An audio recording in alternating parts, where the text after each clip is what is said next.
Hermanas y hermanos, el Señor esté con vosotros. Escuchamos ahora el texto del Evangelio de hoy, sexto domingo después de Pentecostés, según el rito ambrosiano. Lectura del Santo Evangelio según San Lucas, capítulo 6, versículo desde 20 hasta 31. En aquel tiempo, el Señor Jesús, fijándose en sus discípulos, dijo: Dichosos los pobres, porque a ustedes les pertenece el reino de Dios. Dichosos ustedes los que ahora tienen hambre, porque Dios los saciará. Dichosos ustedes los que ahora están llorando, porque reirán. Dichosos ustedes cuando la gente los odie, los expulse, los insulte, y cuando desprecie su nombre como malo, por causa del Hijo del Hombre. Alégrense y salten de gozo cuando llegue ese día. Sepan que la recompensa de ustedes será grande en el cielo, porque los antepasados de esa gente trataban de la misma forma a los profetas. Pero ay de ustedes los ricos, porque ya están recibiendo su consuelo. Ay de ustedes los que ahora estén satisfechos, porque pasarán hambre. Ay de ustedes los que ahora se ríen, porque estarán de duelo y llorarán. Ay de ustedes cuando toda la gente los alabe, porque los antepasados de esa gente trataban de la misma forma a los falsos profetas. Pero yo les digo, los que me están escuchando, amen a sus enemigos, hagan el bien a aquellos que los odian, bendigan a los que los maldicen, oren por los que los maltraten. Al que te pegue en una mejilla, preséntale también la otra, y no le niegues la túnica al que te quito el manto. Da siempre a todo el que te pida, y al que te quita lo tuyo, no se lo reclames.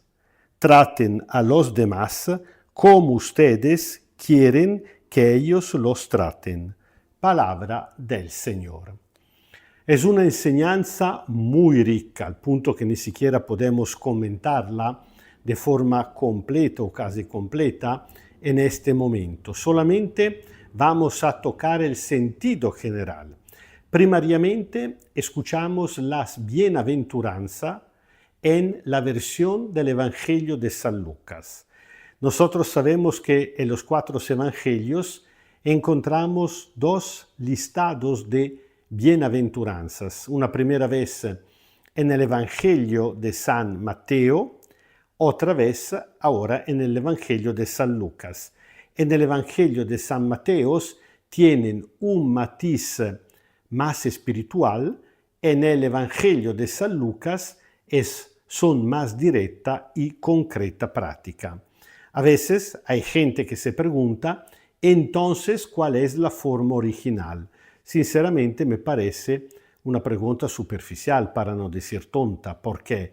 Porque es evidente que el Señor Jesús, que por lo menos por 2 años y medio, casi 3 años, fue cada día de pueblo en pueblo predicando, no predicó una vez sola. El mensaje era evidentemente lo mismo, la buena noticia del reino de Dios. Me imagino que incluso las palabras, las parábolas, de vez en cuando Jesús volvía a repetirla, a repetir los mismos conceptos, pero nunca de forma igual. Incluso cuando un predicador tiene una homilía preparada, si la pronuncia más que una vez, cambia mucho con respecto a la gente que tiene enfrente, mirando a la gente, a la situación de la gente, dándose cuenta de la recepción de la gente. Entonces, yo me imagino que lo mismo pasaba al Señor Jesús, los mismos conceptos, pero proclamado en contextos diferentes, a gente diferente, en situaciones diferentes, Jesús los adaptaba a la situación más peculiar de los que lo estaban escuchando para llegar a sus corazones, para tocar y cambiar sus vidas. Así que no hay que preguntarse si fueran más originales la bienaventuranza según el Evangelio de San Mateo de San Lucas. Seguramente las de San Lucas son más contundentes. ¿Por qué? Porque primariamente Jesús se dirige a los discípulos que por la gran mayoría eran pobres y dice: dichosos, felices ustedes los pobres. ¿Y por qué Jesús pronuncia esta bienaventuranza? Esto es fundamental entenderlo, porque hoy en día hay gente que está tratando de manipular la conciencia de la gente para someterla, para explotarla, diciendo: Jesús dijo, dichosos los pobres, entonces si eres pobre es una bienaventuranza, confórmate, porque en cambio un día Dios te dará el reino, la así llamada teología de la prosperidad que está dilagando desde Estados Unidos por toda América Latina y África. Es cierto todo lo contrario. ¿Por qué Jesús dice dichosos los pobres? Precisamente porque Dios está indignado de esta situación de pobreza que está afectando a sus hijos. Y los pobres son dichosos precisamente porque un Dios que desde el comienzo, desde el momento de la vocación de Moisés, bajó para liberar al pueblo, para devolverle su dignidad, para aclarar su postura definitiva, su juicio en contra de la injusticia de este mundo, diciéndole a Moisés: regresa a Egipto, va del faraón a liberar a mi pueblo, yo he bajado para liberarlo, porque no aguanto con toda esta injusticia, y lo mismo por medio de todos los profetas. Bueno, ahora Jesús proclama definitivamente que los pobres son dichosos. ¿Por qué? Porque Dios se pone a su lado. Dios se pone a su lado levantando su voz, pero la voz de Dios es voz de juicio. Después que Dios ha proclamado su postura, no es un Dios indiferente, no es un Dios que no toma posición, es un Dios partidario.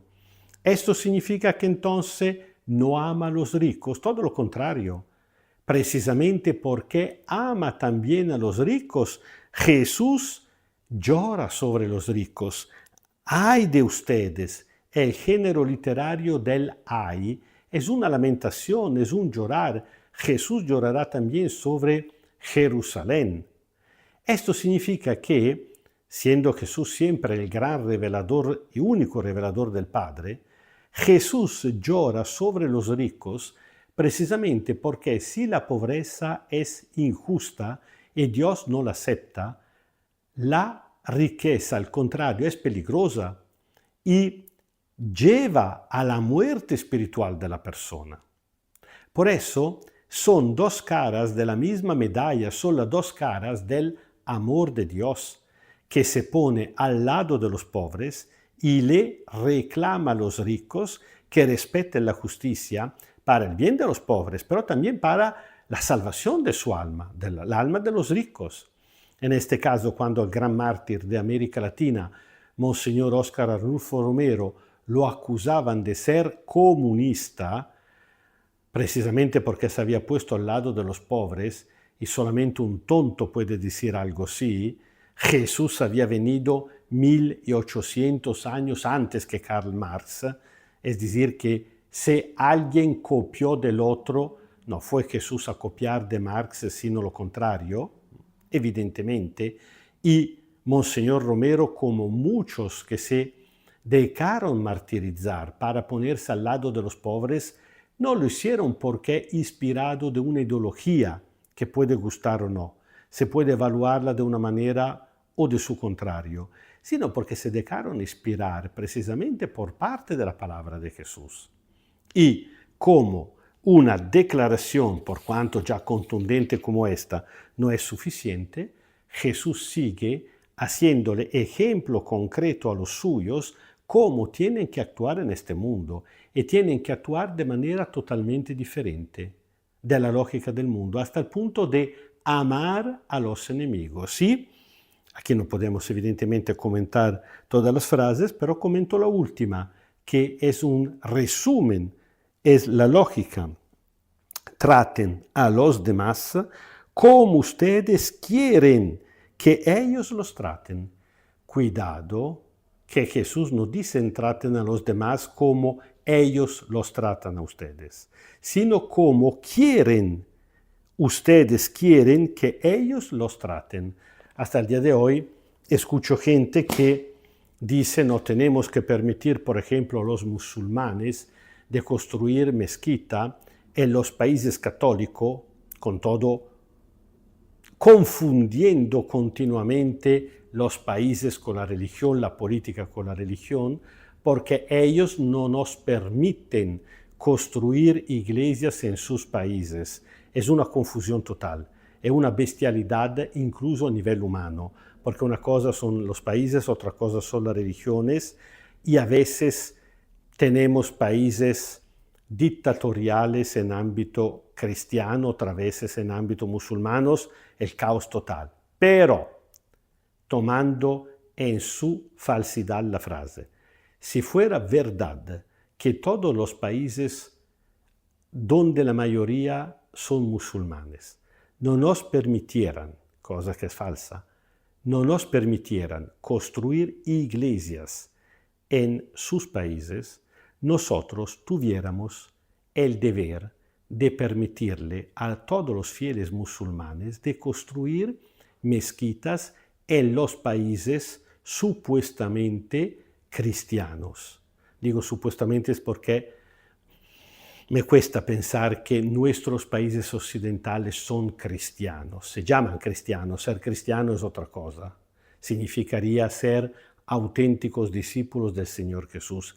Pero en este caso nosotros, de toda manera, tuviéramos que permitirlo. ¿Por qué? ¿Porque somos más tontos? No. Porque somos discípulos de Jesús, el cual no nos dio un simple consejo. Al contrario, nos ordenó de hacer a los demás como quisiéramos que ellos nos trataran, no como nos tratan. Es evidente que es un salto, es evidente que implica una conversión, es evidente que ser discípulo de Jesús es un caso muy serio. El Señor esté con vosotros. Kyrie eleison, Kyrie eleison, Kyrie eleison. Os bendiga Dios Todopoderoso, Padre, Hijo y Espíritu Santo. Amén. Y como la lógica de la justicia, como la lógica del amor, como la lógica de la gratuidad, no es algo que se aprende así, humanamente hablando, de manera muy rápida, fácil y sencilla, sino que hace falta el don del Espíritu que convierta nuestros corazones en este domingo, mientras celebramos la resurrección de Cristo, pedimosle una vez más, de forma muy abundante, el don del Espíritu Santo.